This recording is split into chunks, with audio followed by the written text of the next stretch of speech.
Lord Soccer fans. I am Ryan Gasser, of course, joined by head coach Chris Brown of the men's soccer team.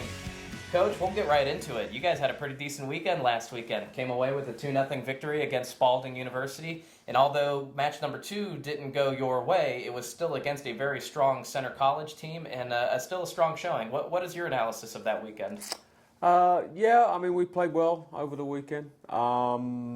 I thought, we had a long bus ride down there, so the first half against Spalding was not the best. It took us a little time to get into our kind of groove and to kind of overpower them a bit. But the second half we played quite well. Came out in a similar vein to the second half of that game against Centre in the first half. Played well in the first half. Obviously we're leading at half time. And in the second half we just kind of lost our way a little bit. It's a pretty challenging environment down there.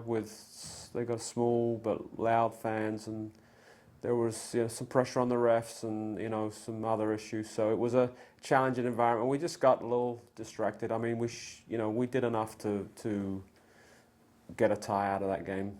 So I'm disappointed that we lost. Andrew Parmalee, even though despite the losses had quite a start to his senior season, has come away with a pair of goals and has kind of formed to create a nice tandem with freshman Tony Amolo up on that front line. Is that something that we're going to see quite often this year? Well, I mean, Andrew Parmalee is a very, very good player. I mean, his first team all conference last year. He was the freshman, new player of the year in the conference in 2010. So I mean, he has a lot of pedigree, and he's just a very, very good player. Tony's doing well as a freshman, playing a lot up top. So I mean, hopefully Palms will link up with Tony, with Jordan, who's also playing quite a bit up there, with Aaron Sam and Alistair and Alex too. So I mean, I don't think there's any real special relationship between Tony and Palms yet, but there may well be down the road. Who knows? Well, certainly got some time to build that. But you mentioned a lot of different players that have contributed to the success of the Lords so far.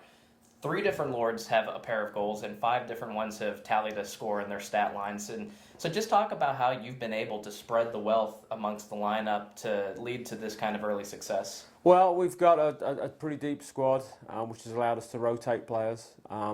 We've got some very good freshmen playing up top, so Aaron, Tony and Jordan are all doing very, very well, and I mean, I think the future's very bright.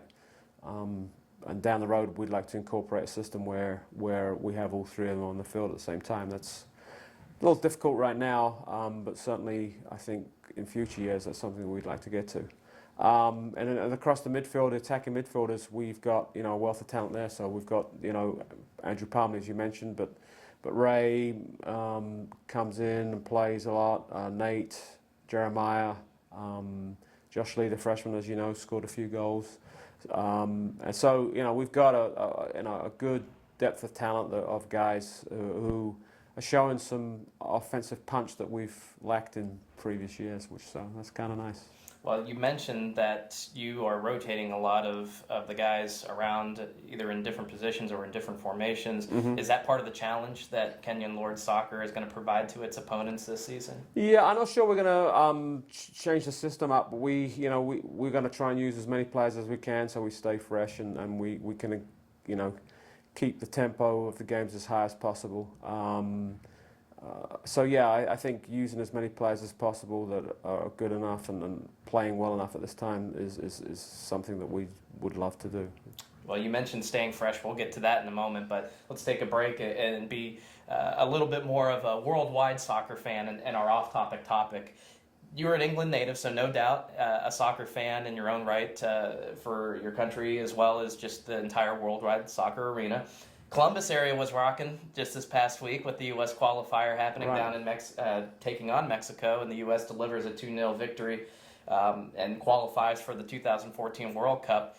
Have you had a chance to look out over the whole World Cup span and the atmosphere out there and been able to decide who's going to be a favorite and who might be an underdog this year to watch out for? It's a little early in the game, I think, to be making too many predictions. I'm actually a U.S. citizen too, so I'm a big fan of the U.S. national team. And I was proud as a Columbus inhabitant to see such a great crowd and a great atmosphere. I know a lot of people went to the game and they said it was fantastic. So, I mean, I think the old favourites are going to be there. So Spain and Argentina, Brazil, possibly Belgium. I mean, wouldn't surprise me if the winner comes out of one of those four, I think. And what's your analysis of the U.S. team? I mean, we're a good team. I mean, it's we've still got a long way to go to build the depth of talent where we can compete with the soccer powers in the world. It's we've started to take the game very seriously in a relatively short period of time. So since really the 70s. So and you're competing against countries that have been doing it for over 100 years. So. I think we just need to be patient. We keep moving forward, and making progress. And one day, probably when I'm dead, we'll win the World Cup. But. This is head coach Chris Brown as we progress along the Chris Brown Show, our weekly podcast brought to you every Thursday by the Kenyon Sports Connection. Getting back into more of the business in regards to the purple and white, the Lords have an incredibly busy week next week. They bring it back to Mavic Field for 3 matches. And they will have 5 in a 10-day span coming up here. So what's going to be the key to keeping the boys fresh to get the best out of them? Well, we kind of hit upon it earlier, and we would like to be able to rotate as many people as we can. So if we play well and we can rotate as many people as we can, that's going to be very, very important. We've got a number of off days in the calendar for the next couple of weeks. But I think if we play well, that's a big boost in terms of people's energy levels and confidence. And if you go out on the field and you know you're playing well, good results follow, and that builds confidence. And I think confidence is a great fuel for creating energy amongst the players. So sounds like it all starts in between the years then.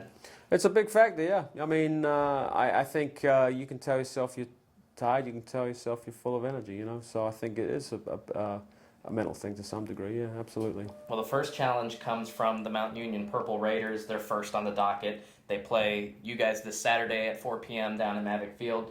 Follow with Otterbein the following day at 4 p.m. What are those two teams like, and what are the challenges that you may face? Well, they're both predominantly regional type players that fill their roster. So there'll be mostly Ohio kids, and the Ohio kids bring a certain approach to the game. They're pretty blue collar in terms of playing soccer, so they'll be hard nosed. They'll work very, very hard.